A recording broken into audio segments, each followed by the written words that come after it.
Welcome to my backyard. Today I'd like to show you a bonsai that I made from a king sago palm. I did this about 6 months ago and it was a success. And what I'd like to do is share with you how I constructed the bonsai, what I used, and the technique to make this plant here into a bonsai today.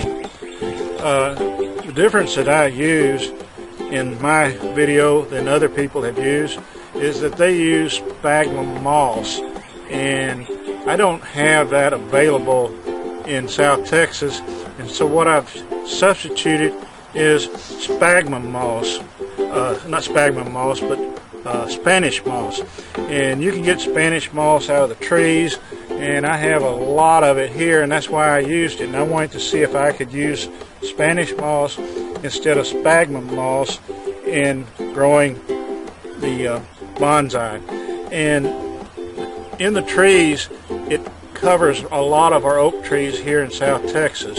It falls off on the ground. You can pick it up, or you can get a ladder and pull it out of the trees. There's a lot of Spanish moss available to me, so it's a cheap way of making a bonsai plant. And what I will be using is a pan that I've modified. Here's the pan. I've drilled holes in it, if you can see. I've also added some fishing line in 4 different places here, and I've put a loop in here, and what I'll do is loop it around to make sure that I can keep my bonsai up straight and the wind won't blow it over. I will be getting into the video here and showing you how to prepare the plant, how to clean the plant, and how to pack the Spanish moss into the root ball and finishing it off. This is a sago plant that I plan on making into a bonsai. I'd like to show you the preparation that I do to get it prepared. You have to remove all the dirt. You can get these sagos, you either have your own or you can buy one for a larger box store anywhere, and they sell plants. It's a very popular plant, especially here in the South. I'm going to remove all the dirt off of it. You want to remove the dirt as much as you can, like this, and then I'm going to take a water hose. You can see all these roots here. You want to get all the dirt off because you want the plant to be in a dirt-free bonsai, and you don't want to have any soil pathogens or anything else in here that might make the plant not do well in the bonsai. Alright, it's getting pretty hard to do. I'm going to turn the water hose on it here, and I'm going to get rid of as much of the dirt as I can.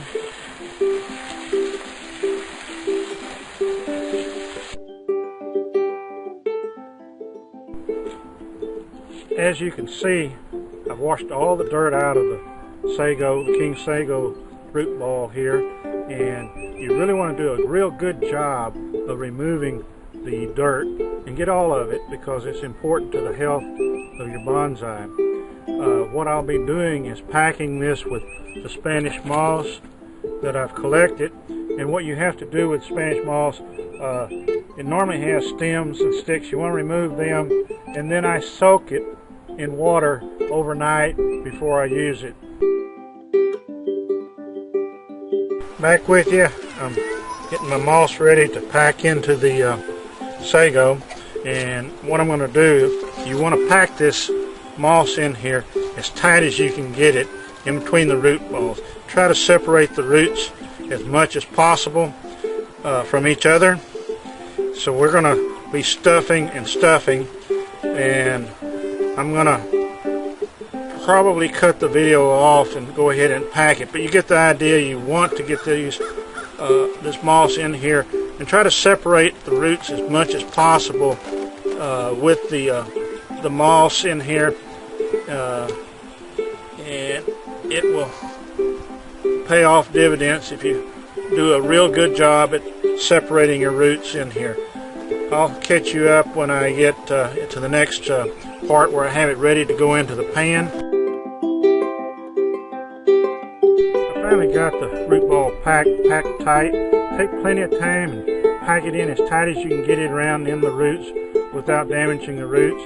And I put a layer of Spanish moss in the pan here. And I'm going to set this down in the center, and I'm going to continue packing this plant. And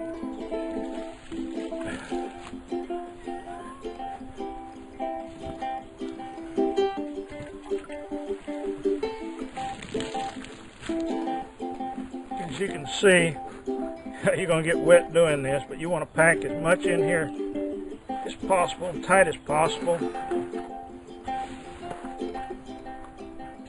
Make sure you get it in the center.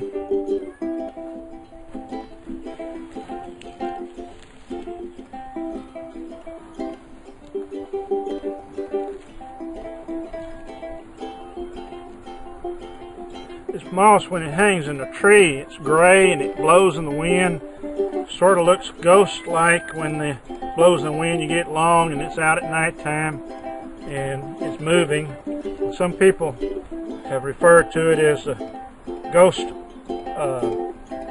in the trees, but it's just Spanish moss. It doesn't need soil to grow. It grows from air and water that it takes out of the atmosphere.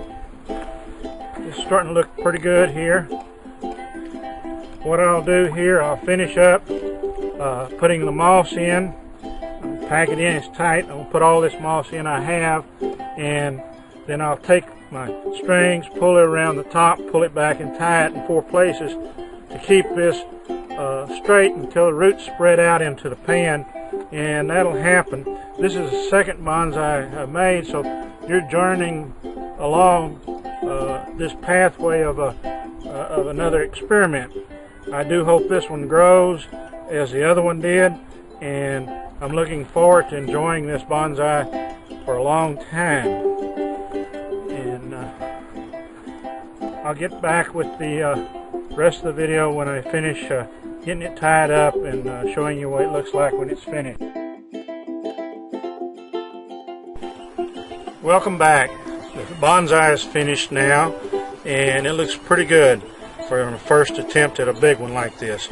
I'm going to be giving this bonsai to my wife. She's the one that has kept this one alive for the last 6 months.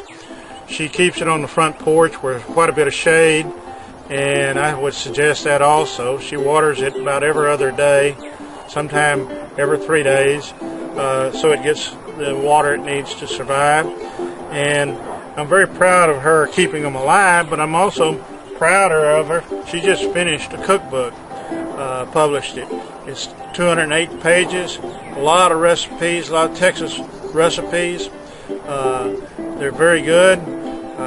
Check her out on Amazon.com and her website, Billy Bob Eats Texas. That's the name of the book, and it's available at both places. Thank you.